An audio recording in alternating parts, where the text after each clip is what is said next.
महंगाई का दौर है और महंगाई के दौर के अंदर हम ये सोचते हैं कि हमारी कोई भी चीज़ किचन के अंदर वेस्ट ना जाए। बिल्कुल भी हम फेंकें नहीं, कोशिश होती है कि हम हर चीज़ को यूज़ करें जो यूज़ करने लायक है।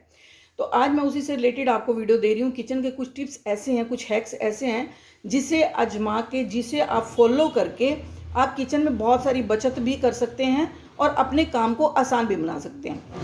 हाय फ्रेंड्स, मैं हूँ डॉली और डॉली किचन में आपका स्वागत है। आज मैं आपके लिए किचन के कुछ बहुत ही इंपॉर्टेंट टिप्स लेके आई हूँ। तो सबसे पहला टिप ये है मेरा, मैंने लिया है घी। घी जो है इस बॉक्स के अंदर, जो गत्ते के बॉक्स के अंदर थोड़ा सा सस्ता मिलता है और हमारे पास बहुत से डब्बे ऐसे होते हैं जिनमें हम घी को पलट लेते हैं।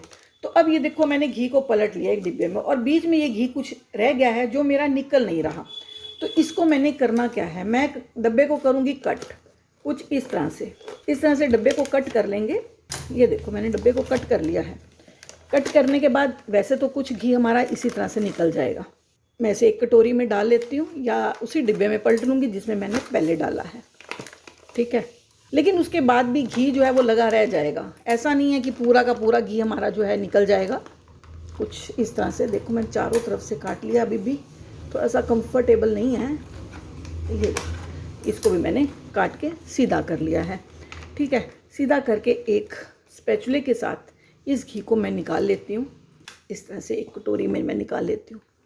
हम देखें कितना सारा घी है, जो कि अगर हम इस तरह से कटिंग ना करें ना तो हमारा ये घी जो है वेस्ट ही जाएगा। चाहे थोड़ा घी है लेकिन हम इसको वेस्ट क्यों करें। ये घी जो है इसी तरह से अभी भी बीच में लगा रह गया है थोड़ा सा, बाकी मैंने निकाल लिया है। ये जितना मेरे से निकलता था मैंने निकाल लिया। बाकी का जो घी है इसको मैं क्या करूँगी, गूंधा हुआ आटा लूँगी। ये मैंने गूंथा हुआ आटा लिया है। उस आटे को इस तरह से इसके ऊपर मलते हुए इस घी को पूरी तरह से साफ कर देंगे। ये आटा मेरा गूंथा हुआ था। गूंथे हुए आटे को इसके ऊपर रख के मैंने इस तरह से दोबारा एक बार फिर गूंथ लिया है, जिससे जो घी है वो सारा हमारा आटे के अंदर चला गया है। इससे हमारा जो परांठा है, रोटी है, बहुत ही नरम बनेगी और साथ में जो हमारी ये घी की वेस्टेज थी वो बिल्कुल नहीं होगी। आपने देखा, बिल्कुल ये साफ़ हो चुका है पूरी तरह से। ये कागज़ जो है, ये रैपर जो है साफ़ हो गया है।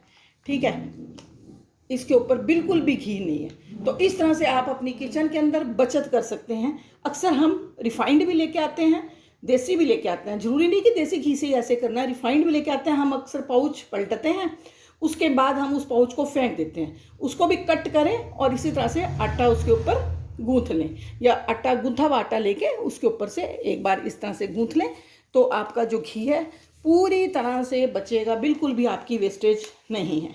ये तो मेरा हो गया एक टिप। अब मैं चलती हूँ नेक्स्ट की तरफ। तो चलती हूँ अब अपने नेक्स्ट टिप की तरफ। नेक्स्ट टिप में मैं बताने जा रही हूँ कि रूटीन के अंदर हम तवे को साफ़ कैसे करते हैं। एक तो हम तवा करते हैं कभी कभी साफ़, जैसे हमने कभी कभार किया, ठीक है, बहुत अच्छे से। एक हम करते हैं रूटीन के अंदर। रूटीन में हम जैसे थोड़ा बहुत जैसे तवे को साफ़ कर देते हैं, बहुत ही ईजिली हम उसको कैसे कर सकते हैं। ये मैंने तवा लिया है लोहे का। इस तवे को थोड़ा सा हल्का सा मैंने गर्म कर लिया। मेरा हाथ लग रहा है, इतना गर्म किया मैंने, ज़्यादा गर्म नहीं किया। तो करना क्या है, इसके ऊपर डाल देंगे थोड़ा सा पेस्ट। ये मैंने लिया है कोलगेट, और ये कोलगेट को इसके किनारों पे डालते हुए, क्योंकि किनारे बहुत गंदे होते हैं, तो इस तरह से मैंने कोलगेट को डाल दिया है। ठीक है, कोलगेट डालने के बाद इस कोलगेट को हल्का हल्का हम फैला देंगे। हल्का हल्का हम इसको इस तरह से रब कर देंगे, ऐसे इसको फैला देंगे पूरे तवे के ऊपर। ठीक है, और अब इसके ऊपर हम डाल देंगे थोड़ा सा नमक। ये मैंने डाल दिया है थोड़ा सा नमक, और हल्का सा बिल्कुल पानी। ये मैंने पानी के छिट्टे लगा दिए हल्के से। इसको 2 से 3 मिनट तक हम एज इट इज़ छोड़ देते हैं तवे को। और छोड़ने के बाद आप चाहें तो विनेगर भी डाल सकते हैं, बट कोई ज़रूरत नहीं है, क्योंकि मैं बहुत ज़्यादा इसको नहीं करी, थोड़ा सा आपको साफ़ करके दिखा रही हूँ। अब हमने एक स्क्रबर के ऊपर लगा लिया है विम बार। ये मैंने विम बार लगा लिया है और इस तवे को इस तरह से हल्के हल्के हाथों से रब कर दिया है। बहुत ज़्यादा मेरे को रगड़ने की ज़रूरत नहीं है, थोड़ा थोड़ा मैंने इसको ऐसे ही शेल्फ पे रख के ही रब कर लिया है। तो ये मैंने इसको रब कर लिया है। सिर्फ 2 मिनट के लिए मैंने इसको हल्के हाथों से रब कर लिया है। ताकि तवा जो है स्मूथ हो जाए, जैसे साइड पे अलग बीच में अलग ऐसे होता है ना, थोड़ा सा स्मूथ हो जाए। अब इसको हम वॉश कर लेते हैं। तो आप देख रहे हैं तवा मेरा जो है बिल्कुल स्मूथ सा हो गया है, बहुत ही स्मूथ। अब ये मैंने रूटीन में करा, इसको ज़्यादा नहीं चमकाया। रूटीन में मैंने जैसे आपको बताया ना कि साइड से ये बहुत खुरदरा हो जाता है, अब खुरदरापन नहीं है। और यहाँ मैं आपको एक टिप और देना चाहूँगी तवे के मामले में, कि अगर आप लोगों के पास रेगमार का कोई टुकड़ा पड़ा हो, तो आप अगर रेगमार इसके ऊपर लगाते हैं ना, तो वो उससे आपको बिल्कुल भी मेहनत नहीं करनी पड़ेगी। जो हमने 2 मिनट के लिए किया है ना, रब किया है इसको, वो भी ज़रूरत नहीं पड़ेगी। आप उसको हल्के हाथों से रब करोगे तो तवा एकदम क्लियर हो जाएगा। जो ये हल्के हल्के स्पॉट हैं वो भी नहीं रहेंगे। तो ठीक है, इस तरह से आप तवे को कोलगेट से दूसरे तीसरे दिन साफ़ कर सकते हैं और तवे को इस तरह से स्मूथ बना सकते हैं। तो फ्रेंड्स, अब मेरा तीसरा टिप है ये बैलून। अक्सर हमारे घर में ऐसे बैलून होते हैं, कई बार बैलून हमारे फट भी जाते हैं। अभी ये मेरा बैलून तो साबुत है, तो हमने करना क्या है, इस बैलून को कट कर लेना है कुछ इस तरह से। अगर हमारा बैलून फटा हुआ है ना, तो हमने इसको इस तरह से फेंकने से पहले ये देखना है कि हम बैलून को ज़रा कट कर लें कुछ इस तरह से। इतने इतने पीसेस हम इसके कट कर लेंगे।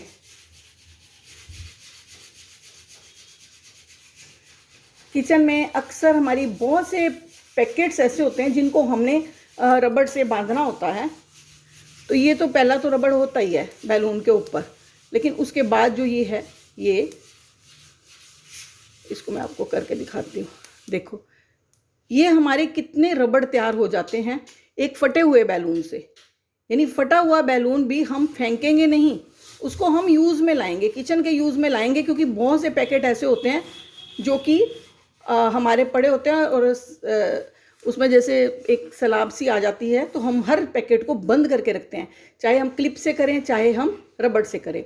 तो हमें रबड़ लेने की ज़रूरत नहीं है। या हमारा कोई भी बैलून फटा हुआ है तो उसके हम इस तरह से पीसेस करके रख सकते हैं बजाय इसको फेंकने के।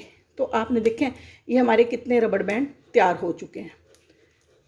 तो इस तरह से हम इसे बिल्कुल भी वेस्ट नहीं करेंगे। किसी भी पैकेट को हम इस तरह से इसको बांध के रख सकते हैं। मेरा अगला टिप है धनिया। ये धनिया हम ले लेते हैं मार्केट से, तो अब समस्या होती है हम इसको साफ़ करके रखें या कैसे रखें। यूज़ हमने कर लेना 1-2 दिन में। तो हमने इसे क्या करना है, 1 गिलास लिया पानी, पानी के अंदर इस धनिए को इस तरह से डाल दिया। इस तरह से आप देख रहे हैं कि कितना सुंदर लग रहा है। इसे शेल्फ पे भी आप रख सकते हैं, ये सजा हुआ भी बहुत सुंदर लगेगा। और इसे आप काट के यूज़ करी जाएँ, ये ऐसे ही हरा रहेगा। मतलब अगर आपने फ्रिज में रखना है तो फ्रिज में आप इसको इसी तरह से पानी में रख ले, आपका कई दिन चल जाएगा। अगर बाहर भी रखना है तब भी 2-3 दिन ये ख़राब नहीं होगा। आपका धनिया जो है ये पानी में इस तरह से फ्रेश रहेगा, तो ये बिल्कुल भी वेस्ट नहीं होगा। तो ये टिप भी आपका बहुत काम आने वाला है। तो मेरा अगला टिप है ये, इसके अंदर हम अदरक इलायची कुछ भी पीसते हैं तो हमारा जो है उछल के एकदम से बाहर गिरता है। तो हमने करना क्या है, ये मैंने एक प्लास्टिक का कवर लिया है जो हम सब्जी वगैरह मार्केट से मंगवाते हैं, कभी कुछ मंगवाते हैं तो उसके ऊपर ये प्लास्टिक का कवर होता है, यानी डिब्बे होते हैं जो बॉक्स होते हैं वाइट या ब्लैक कोई भी।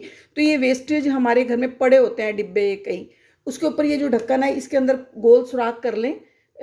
कोई भी कैंची या चाकू गर्म करके आप करेंगे तो बहुत ईजीली हो जाएगा। मैंने ऐसे ठंडे में किया तो मेरा एकदम से गोल नहीं हुआ, तो आप गोल इसके ऊपर कट कर सकते हैं। तो इस तरह से इसको पकड़ के ऐसे साइडों से आप कोई भी चीज़ आप इस तरह से पीस सकते हैं और कोई भी चीज़ आपकी उछल के एकदम से बाहर नहीं गिरेगी।